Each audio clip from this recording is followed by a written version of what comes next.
Corona virus പകർച്ചവ്യാധിക്കിടെ കേരളത്തിൽ ഭീതിയുയർത്തി shigella രോഗവും. കോഴിക്കോട് ജില്ലയിൽ കഴിഞ്ഞ ദിവസം മെഡിക്കൽ കോളേജ് ആശുപത്രിയിൽ 11 വയസ്സുകാരൻ മരിച്ചിരുന്നു. തുടർന്ന് നടത്തിയ പരിശോധനയിലാണ് മരണകാരണം ഷിഗല്ല ബാക്ടീരിയയാണെന്ന് കണ്ടെത്തിയത്. നിലവിൽ 5 പേർ രോഗലക്ഷണവുമായി ചികിത്സയിലുമാണ്. ശ്രദ്ധിച്ചില്ലെങ്കിൽ ജീവൻ വരെ നഷ്ടമാകാൻ കാരണമായ പകർച്ചവ്യാധിയാണ് ഷിഗല്ല. ഒരു കുടൽ അണുബാധയാണിത്.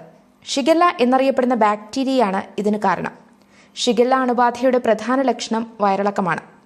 സാധാരണയായി വയറിളക്കം വൈറസിലൂടെയാണ് ഉണ്ടാകുന്നത് എങ്കിൽ ബാക്ടീരിയ വഴി ഉണ്ടാകുന്ന വയറിളക്കമാണ് ഷിഗല്ല. മലത്തിലൂടെ രക്തവും പുറത്തുനിന്നാണ് ഷിഗല്ല രോഗത്തെ വേറിട്ട് നിർത്തുന്നത്. സാധാരണ വയറിളക്കത്തേക്കാൾ മാരകമാണ് ഷിഗല്ല. രോഗം കണ്ടെത്തിയ സാഹചര്യത്തിൽ ആരോഗ്യവകുപ്പ് ജാഗ്രതാ നിർദ്ദേശം പുറപ്പെടുവിച്ചു. സംസ്ഥാനത്ത് 2018 ഷിഗല്ല രോഗബാധ ആദ്യം സ്ഥിരീകരിച്ചത്. ഷിഗല്ല ബാക്ടീരിയ പുറത്തുവിടുന്ന ഷിഗല്ല ടോക്സിന് മനുഷ്യ ശരീരത്തിലെ കുടലിന് പുറത്തുള്ള മ്യൂക്കസ് ലൈനിങ്ങിന് പരിക്കേൽപ്പിക്കാനുള്ള കഴിവുണ്ട്. ഇത് പുറത്തേക്ക് വിടുമ്പോൾ കുടലിന് മുറിവേറ്റ് ഉള്ളിലുള്ള രക്തം കൂടി പുറത്തുവരുന്നു. 5 വയസ്സിന് താഴെയുള്ള കുട്ടികൾക്കാണ് ഷിഗല്ല അണുബാധ വരാനുള്ള സാധ്യത കൂടുതൽ. എന്നാൽ ഏത് പ്രായക്കാർക്കും ഇത് സംഭവിക്കാം. ഒരു മിതമായ അവസ്ഥയാണെങ്കിൽ സാധാരണയായി ഒരാഴ്ചയ്ക്കുള്ളിൽ സ്വയം മാറും. എന്നാൽ രോഗം കഠിനമാകുന്നത് കൂടുതൽ ഗുരുതരാവസ്ഥകളിലേക്ക് നയിക്കുന്നു. ഷിഗല്ല ബാക്ടീരിയ ശരീരത്തിലെത്തിയ 1-2 ദിവസത്തിനുള്ളിലാണ് സാധാരണയായി ഷിഗല്ല അണുബാധയുടെ ലക്ഷണങ്ങൾ ആരംഭിക്കുന്നത്. എന്നാൽ ഇത് വികസിക്കാൻ ഒരാഴ്ച വരെ എടുത്തേക്കാം. അടയാളങ്ങളിലും ലക്ഷണങ്ങളിലും ഇവ ഉൾപ്പെടാം. വയറിളക്കം, വയറുവേദന അല്ലെങ്കിൽ മലബന്ധം, പനി, ഓക്കാനം അല്ലെങ്കിൽ ഛർദി ഇതൊക്കെയാണ് ലക്ഷണങ്ങൾ.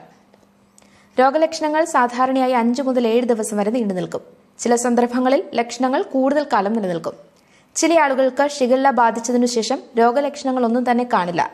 എന്നിരുന്നാലും അവരുടെ മലം ഏതാനും ആഴ്ചകൾ വരെ പകർച്ചവ്യാധിയായി തുടരും. നിങ്ങൾക്കോ അല്ലെങ്കിൽ നിങ്ങളുടെ കുട്ടിക്കോ രക്തം കലർന്ന മലത്തോടെ വയറിളക്കമുണ്ടെങ്കിൽ ഉടൻ തന്നെ ഡോക്ടറുടെ സഹായം തേടേണ്ടതാണ്. ശരീരഭാരം കുറയ്ക്കാനും നിർജ്ജലീകരണം സംഭവിക്കാനും ഇത് കാരണമാകും. വയറിളക്കവും അല്ലെങ്കിൽ ഉയർന്ന പനിയും ഉണ്ടെങ്കിലും ചികിത്സ തേടേണ്ടതാണ്. ഡോക്ടർമാർ സാധാരണയായി ആന്റിബയോട്ടിക്കുകളാണ് ചികിത്സയ്ക്കായി നിർദ്ദേശിക്കാറ്. രോഗത്തിന്റെ തുടക്കത്തിൽ തന്നെ ചികിത്സ തേടിയാൽ ഷിഗല്ല അപകടമാകുന്നത് തടയാനാകും. കൃത്യസമയത്ത് ഫലപ്രദമായ ചികിത്സ തേടിയില്ലെങ്കിൽ രോഗം തലച്ചോറിനെയും വൃക്കയെയും ബാധിച്ച് മരണത്തിന് തന്നെ ഇടയാക്കും. ഷിഗല്ല ബാക്ടീരിയ പലതരത്തിൽ ശരീരത്തിൽ പ്രവേശിക്കാം. രോഗം പടരുന്നതിനുള്ള ഏറ്റവും സാധാരണമായ മാർഗമാണ് നേരിട്ടുള്ള വ്യക്തിയുമായുള്ള സമ്പർക്കം.